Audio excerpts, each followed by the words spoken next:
8. Rendição. Uma gaiola de bronze pode criar um fabrial de alarme, alertando para objetos ou entidades próximas. Atualmente, usamos heliodoros para isso, e há bons motivos para tal, mas outras gemas devem ser viáveis. Palestra sobre mecânica de fabriais apresentada por Navani Collin, a Coalizão de Monarcas. O Retiro. Gezevan, 1175. Kaladin cruzou a sala em chamas, assombrado pelo momento em que havia subitamente perdido seus poderes. A experiência o abalara. A verdade era que passara a contar com suas habilidades, como se contasse com uma boa lança, testada em batalha e afiada. Havia poucas coisas piores do que sua arma falhar com você em combate. Vamos ter que tomar cuidado com esses fabriais, disse Kaladin. Não gosto da ideia de o inimigo saber como anular nossos poderes. Ele olhou para Sil, que estava sentado no seu ombro. Você já viu alguma coisa parecida? Ela balançou a cabeça. Não que eu lembre. Fez com que eu me sentisse apagada, como se não estivesse totalmente aqui. Ele evitou os cômodos consumidos pelo incêndio, repleto de sombras e luzes primordiais, laranjas e vermelhos vivos, cores profundas e zangadas. Se os senhores das cidades ficassem satisfeitos com uma casa normal, aquilo nunca teria acontecido. Mas não, eles precisavam ser diferentes. Possuir um lar cheio de madeira delicada em vez de pedra sólida. As chamas famintas pareciam empolgadas brincando com a mansão em ruínas. Havia uma alegria no barulho do fogo. Ele rugia e sibilava. Espranos de chama corriam pela parede próxima de Kaladin, deixando trilhas pretas na madeira. À frente, a cozinha fora totalmente engolfada. Ele não se importava mais com o calor. Sua luz das tempestades curava as queimaduras antes mesmo que ardessem. Contanto que permanecesse longe do núcleo do incêndio, ficaria bem. Infelizmente, talvez isto fosse impossível. Onde fica o porão? Perguntou Sil. Kaladin apontou para o outro lado da cozinha infernal, onde havia uma porta quase imperceptível devido às sombras. Excelente, disse Sil. Você vai correr até lá? Kaladin assentiu, pois não ousava perder a luz das tempestades para falar. Preparou-se, então correu para dentro do recinto, envolvido pelas chamas e pela fumaça. Um som semelhante a um grunhido lastimável vindo de cima indicava que o teto estava prestes a ceder. Com uma rápida projeção, Kaladin saltou a bancada em chamas da cozinha, pousou do outro lado e bateu o ombro na porta queimada que dava no porão, atravessando-a com um estrondo e espalhando chamas de fuligem pelo recinto. Entrou em um túnel escuro que descia, cortado diretamente da rocha da colina, e começou a se afastar do inferno atrás dele. Sil deu uma risadinha. O que foi? Perguntou ele. Seu traseiro está pegando fogo, disse ela. Danação. Ele bateu na parte de trás do casaco. Bem, teria que jogar aquele uniforme fora de qualquer maneira, pois Lashwell o havia perfurado. Precisaria ouvir Leighton reclamar da frequência com que Kaladin os destruía. O quarteleiro dos corredores dos ventos parecia ter certeza de que Kaladin se deixava atingir apenas para que fosse impossível manter um estoque de uniformes. Ele avançou pelo túnel de pedra, iluminando o caminho com luz das tempestades. Em pouco tempo, cruzou uma grade de metal que cobria um poço profundo, o captador de água, para impedir que a água pluvial invadisse e inundasse o lugar. Era em porões de tempestade como aquele que as famílias Olhos Claros se recolhiam durante as grandes tormentas. Ele havia desconsiderado potenciais inundações como outro problema de morar em uma casa de madeira, mas mesmo moradias de pedra às vezes eram danificadas durante tempestades. Kaladin não culpava ninguém por querer colocar alguns metros de pedra entre si e os ventos furiosos. Havia brincado ali embaixo com Laral quando criança, mas agora o lugar lhe parecia menor. Lembrava-se de um túnel fundo e sem fim, mas pouco depois que passou pelo captador de água, viu o porão iluminado à frente. Ao entrar na sala subterrânea, Kaladin encontrou 2 prisioneiros agrilhoados à parede mais distante, encolhidos, com a cabeça baixa. Não reconheceu um deles. Talvez fosse um refugiado. Mas o outro era Geber, pai de 2 garotos que Kaladin conhecera quando menino. Geber, disse Kaladin, aproximando-se apressado. Você viu Roshone? Ele... Kaladin parou de falar quando notou que nenhum dos 2 se movia. Ele se ajoelhou, sentindo um temor crescente ao ver melhor o rosto magro de Geber. Estava perfeitamente normal, exceto pela palidez, e 2 buracos queimados como carvão no lugar dos olhos. Ele havia sido morto com uma espada fractal. Kaladin, disse Sil. Atrás de você! Ele girou e estendeu a mão para o lado para invocar a espada. O recinto rústico possuía um recuo à esquerda da entrada, formando uma pequena alcova que Kaladin não havia notado quando entrou. Ali, em silêncio, havia um homem alto com rosto aquilino e cabelo castanho salpicado de preto. Moash vestia um elegante uniforme preto de corte no estilo aletiano e segurava o luminobre Roshone diante dele com uma faca no pescoço do homem. O ex-senhor da cidade estava chorando sem fazer barulho, e a outra mão de Moash cobria sua boca. Esprenos de medo ondulavam no chão. Moash puxou a faca em um corte rápido e eficiente, abrindo a garganta de Roshone, o que fez sangue jorrar sobre a frente da roupa rasgada do homem. Roshone caiu na pedra. Kaladin berrou, apressando-se para ajudar, mas um cirurgião dentro dele balançou a cabeça. Uma garganta cortada? Não era o tipo de ferida que um médico poderia curar. Vá cuidar de alguém que você possa ajudar, seu pai pareceu dizer. Esse aí está morto. Raios. Seria tarde demais para chamar Lift ou Godek? Eles podiam. Eles podiam. Roshone se debateu fracamente no chão diante de um Kaladin impotente. Então o homem que havia aterrorizado a família de Kaladin, o homem que havia mandado Tien para a morte, simplesmente se foi sobre a poça do próprio sangue. Kaladin olhou furioso para Moash, que silenciosamente devolveu a faca à bainha do cinto. Você veio salvá-lo, não veio, Cal? Perguntou Moash. Um dos seus piores inimigos? Em vez de buscar vingança e paz, você correu para socorrê-lo. Kaladin rugiu, levantando-se de um salto. A morte de Roshone o transportará de volta àquele momento do palácio de Colinar. Uma lança no peito de Orrocar. E Moash, fazendo a saudação da Ponte 4, como se ele tivesse de alguma forma merecido aquele privilégio. Kaladin levantou a lança-sil para Moash, mas o homem alto apenas o encarou. Seus olhos agora eram de um castanho escuro, mas careciam de qualquer emoção ou vida. Moash não invocou a espada fractal. Lute comigo, gritou Kaladin. Venha! Não, disse Moash, estendendo as mãos para os lados. Eu me rendo. Shallan se forçou a olhar para o corpo de Alai do outro lado da porta, enquanto Ishna inspecionava. Queria desviar o olhar, concentrar-se em qualquer outra parte, pensar em qualquer outra coisa. Confrontar coisas difíceis era um problema para ela, mas parte do processo de encontrar o equilíbrio. 3 personas, cada uma delas distintamente útil, aconteceu quando ela aceitou sua dor, mesmo que não a merecesse. O equilíbrio estava dando certo. Ela estava funcionando. Mas nós estamos melhorando? Perguntou Vel. Ou só estacadas no mesmo lugar?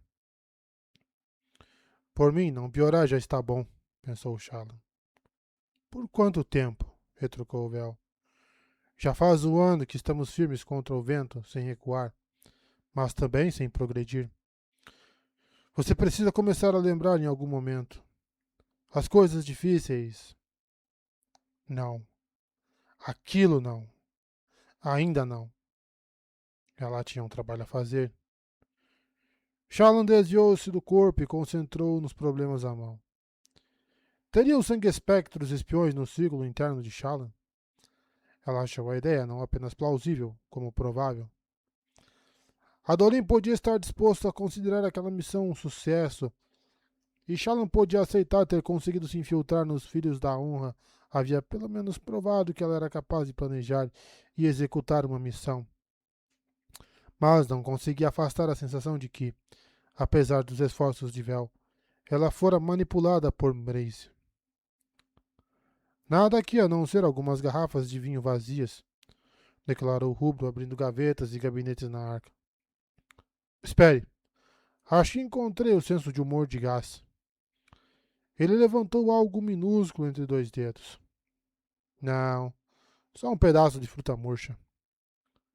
Nos fundos, Gás havia encontrado uma pequena câmara de dormir atrás da porta que Vel notara.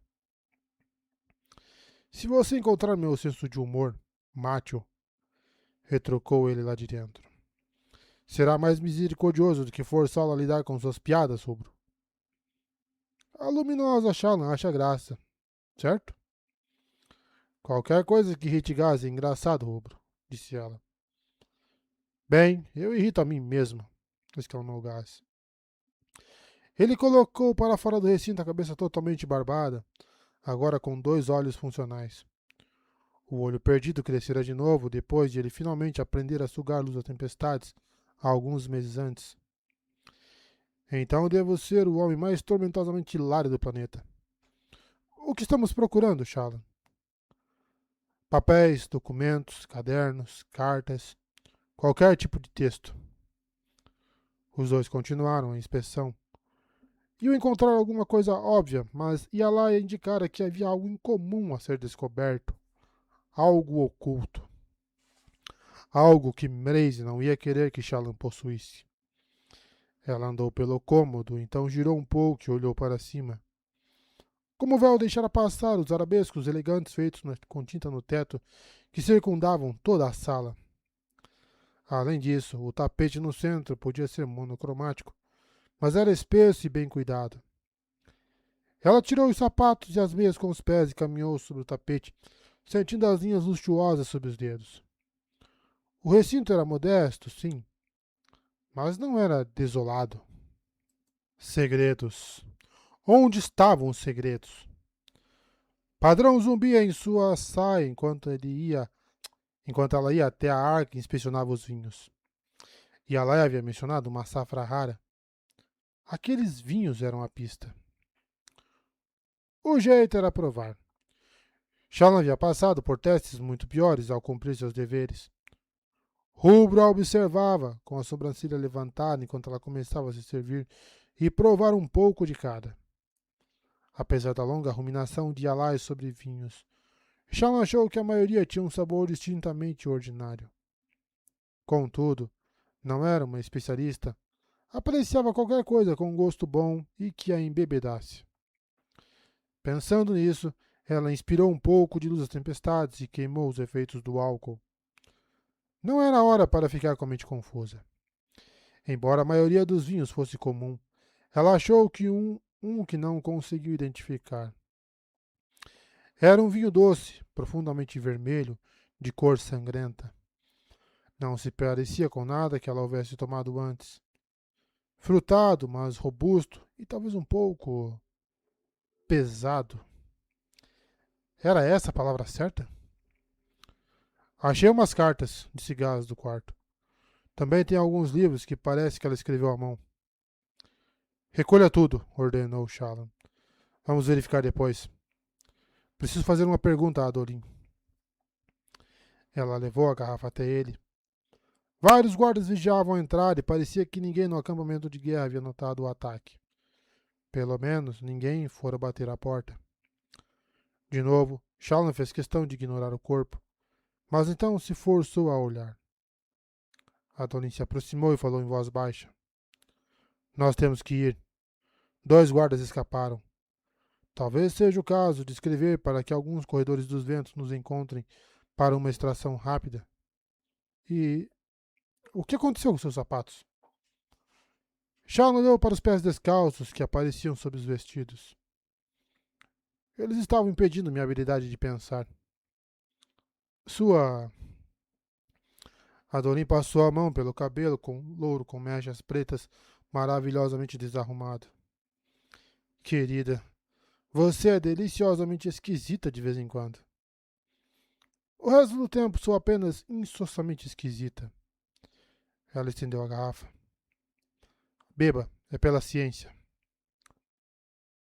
Ele franziu a testa, mas provou um gole, então fez uma careta. O que é isso? Perguntou ela. Vinho chino. Eles não sabem como fermentar álcool direito. Fazem tudo com uma frutinha estranha. Bem exótico, disse Shalom. Não podemos sair ainda. Padrão e eu temos um segredo a descobrir. Falou o Padrão na saia dela. Gostaria de ter sapatos para tirar e fazer meu cérebro funcionar direito. Ele fez uma pausa. Na verdade, eu não acho que tenho um cérebro. Voltaremos em um segundo, disse ela, retornando à sala com a arca de vinhos. Rubro havia se juntado a gás no quarto minúsculo. Não havia janelas e quase não era possível ficar de pé. O lugar tinha um leito sem cabeceira e um baú que aparentemente armazenava as anotações e cartas que Gás havia coletado. E ela teria esperado que encontrasse aqueles papéis. Podia haver segredos neles, mas não o que Shalom estava caçando. E Alai se mudou para cá depois que o palácio dela pegou fogo. Dormia em um armário e se recusava a deixar essa fortaleza. E ainda assim Maze conseguiu colocar não uma, mas 2 pessoas aqui para matá-la. Vinho chino. Era essa a pista? Tinha a ver com a arca? Ela deu uma olhada no objeto, então pegou seu caderno de desenho. Padrão, procure padrões na sala, pediu ela. Padrão zumbiu e deixou a saia dela, fazendo o chão ondular e inchar ao se mover atrás dele, como se de algum modo estivesse dentro da pedra. Enquanto o Padrão procurava, ela fez um esboço da arca. Alguma coisa no ato de gravar um objeto na memória, depois congelá-lo em um desenho, a permitia enxergar melhor. Dava para julgar os espaços entre gavetas, a espessura da madeira. Ela logo percebeu que não havia espaço na arca para compartimentos ocultos. Enxotou um par de esplanos de criação, então se levantou. Padrões, padrões, padrões. Vasculhou o tapete, depois as linhas feitas a tinta na moldura do teto. Chinovar. O vinho chino era de fato importante, ou ela havia se enganado com a pista? Shalom, disse Padrão do outro lado da sala. Um padrão. Shalom se apressou até onde ele estava destacando a rocha na parede, junto ao canto noroeste. Ajoelhada, viu que as pedras tinham mesmo um padrão tênue. Entalhes que, desgastados pelo tempo, mal dava para sentir com os dedos. Este edifício não é novo. Pelo menos parte dele já estava de pé quando os aletianos chegaram nos acampamentos de guerra. Eles construíram a estrutura sobre fundamentos já estabelecidos. O que são essas marcas? Quase não dá para enxergar. 10 itens e um padrão que se repete, disse ele. Esse aqui parece um pouco um conglifo. Aqueles acampamentos de guerra existiam desde a Era Sombria, quando ainda existiam os reinos de época. 10 reinos da humanidade. 10 glifos? Ela não sabia ao certo se conseguia interpretar glifos antigos. Até mesmo Jasna poderia achar difícil, mas talvez não precisasse fazê-lo. Essas pedras dão a volta na base da parede, disse Shalom. Vamos ver se alguns dos outros entalhes é mais fácil de entender. Algumas das pedras estavam de fato mais preservadas. Todas traziam um glifo e o que parecia ser um pequeno mapa de um dos reinos antigos. A maioria era composta por manchas indistintas, mas a silhueta crescente das montanhas de Shinovar se destacava. Vinho Shino. Um mapa com as montanhas de Shinovar. Encontre todos os blocos que têm essa forma gravada, pediu ela a padrão. Ele obedeceu. Um bloco a cada 10. Shallan olhou um por um até que, na terceira tentativa, a pedra se mexeu. Aqui, no canto. Acho que é aqui, bem onde forma este ângulo reto. Disse ele. Faltam alguns graus, então tecnicamente é um ângulo agudo. Ela tirou a pedra. No interior, como um esconderijo mítico de gemas de uma história de Ninar, encontrou um pequeno caderno. Ela ergueu o olhar e conferiu se Gaz e Rubro ainda estavam na outra sala. Estavam. Danação. Ela me fez desconfiar dos meus próprios agentes, pensou Shallan, enfiando o caderno na bolsa segura e recolocando a pedra no lugar. Talvez o único objetivo de Alai fosse semear caos e desconfiança, mas Shallan não conseguia confiar por completo naquela teoria, não ao se lembrar do semblante perturbado da mulher. Não era difícil acreditar que os sangue espectros a estavam caçando. Meleis havia infiltrado o círculo interno de Amaran e Alai um ano antes, mas não partiu com eles quando o grupo fugiu de um retiro. Embora Shallan tivesse se coçando para espiar o caderno, Gaz e Rubro emergiram como uma fronha de travesseiro cheia de papéis e cartas. Se há mais alguma coisa aqui, disse Gaz, indicando com o polegar sobre o ombro, não conseguimos encontrar. Vai ter que servir, respondeu Shallan, enquanto a Adolinha acenava para que ela se juntasse a ele. Vamos embora. Caladinha hesitou, a lança estendida para a garganta de Moash. Podia acabar com aquele homem. Deveria acabar com aquele homem. Por que hesitava? Moash havia sido seu amigo. Os dois tinham passado horas junto à fogueira, conversando sobre a vida. Caladinha havia aberto o coração para aquele homem, de um jeito como fizera com poucos antes. Contara a Moash, como a Teft e Rocha, sobre Tien, sobre Roshone, sobre seus medos. Moash, contudo, não era só um amigo. Também era membro da Ponte 4. Caladinha havia jurado tormentas e aos céus, caso houvesse alguém ouvindo, que protegeria aqueles homens. Falhara com Moash, tão completamente quanto falhara com Doni, Marte e Jax.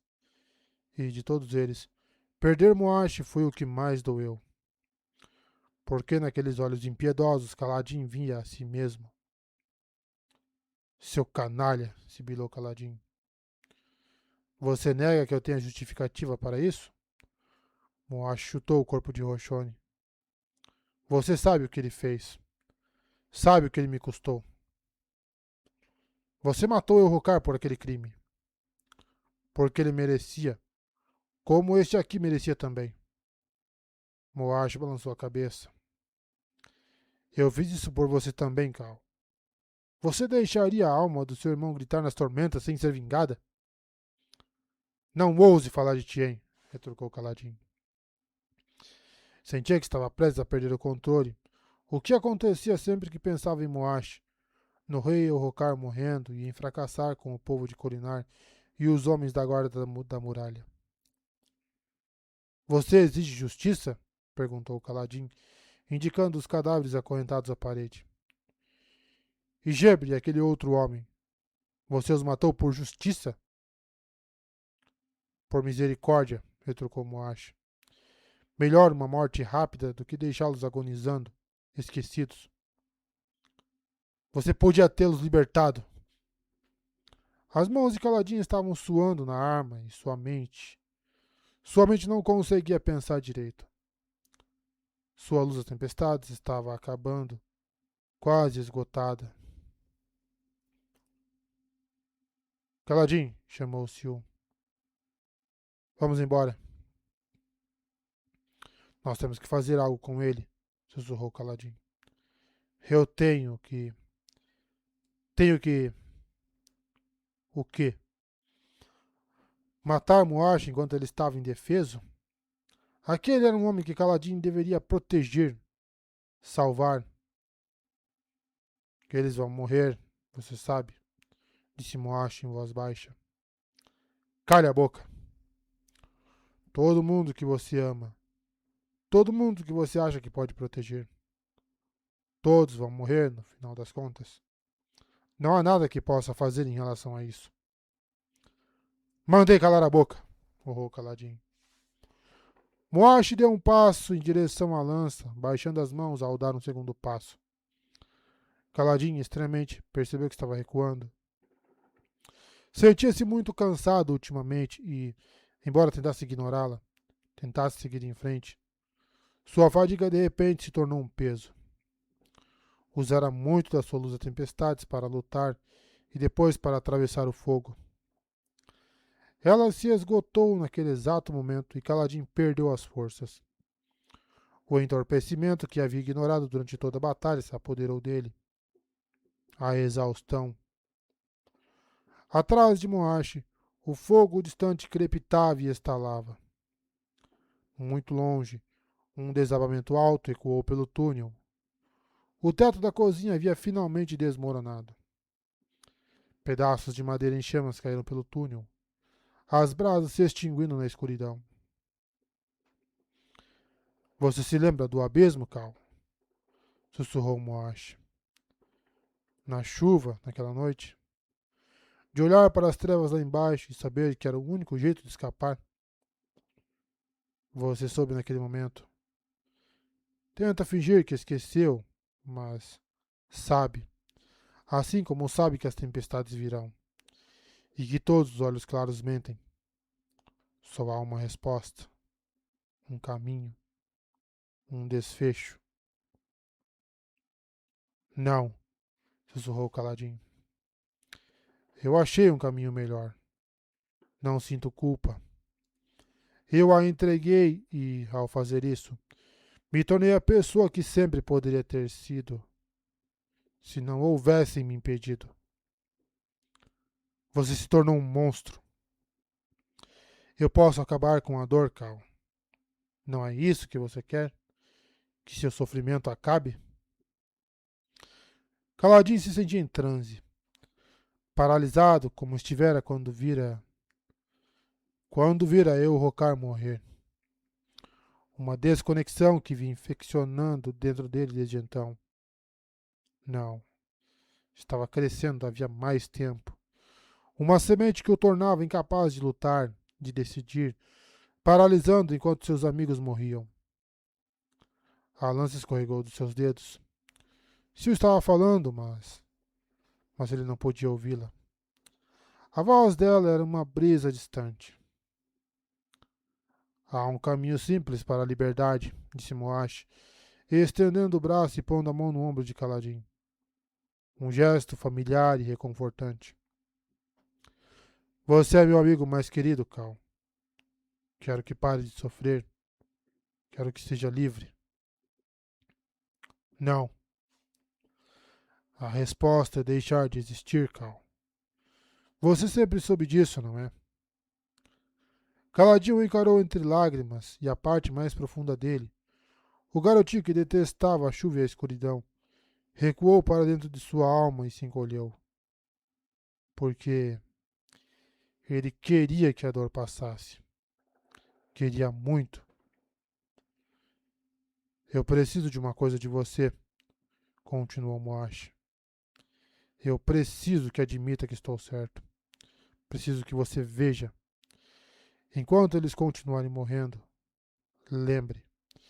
Enquanto você falhar com eles e a dor o consumir, lembre-se de que há uma saída. Volte àquele penhasco e salte para as trevas. Sil estava gritando, mas era só o vento. Um vento distante. Mas eu não vou lutar com você, Cal. sussurrou Moashi. Não há luta a ser vencida. Nós perdemos no momento em que nascemos nesta vida amaldiçoada de sofrimento.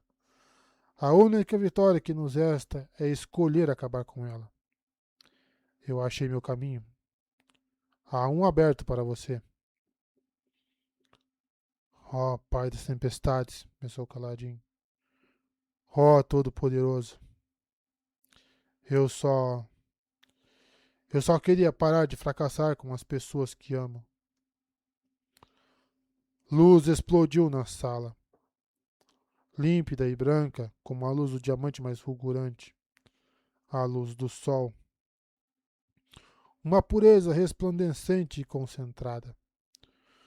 Moashi grunhiu, girando e protegendo os olhos contra a fonte da luz que vinha do umbral da porta. Ai. A figura atrás dela não estava visível. Era apenas uma sombra.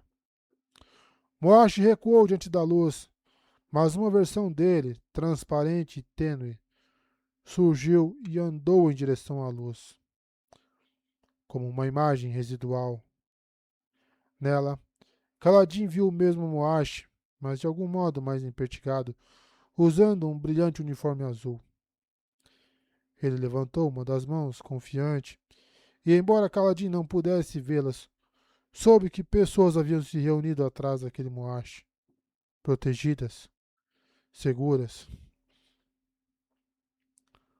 A imagem de Moashi iluminou-se quando uma lança fractal se formou em suas mãos. Não! Gritou Moashi verdadeiro. Não!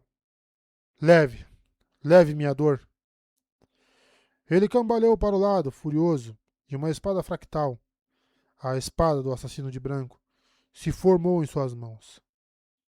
Ele golpeou o vazio. Por fim, baixou a cabeça e protegeu o rosto com o braço. Então forçou o caminho para passar pela figura na luz e correu para sair pelo túnel.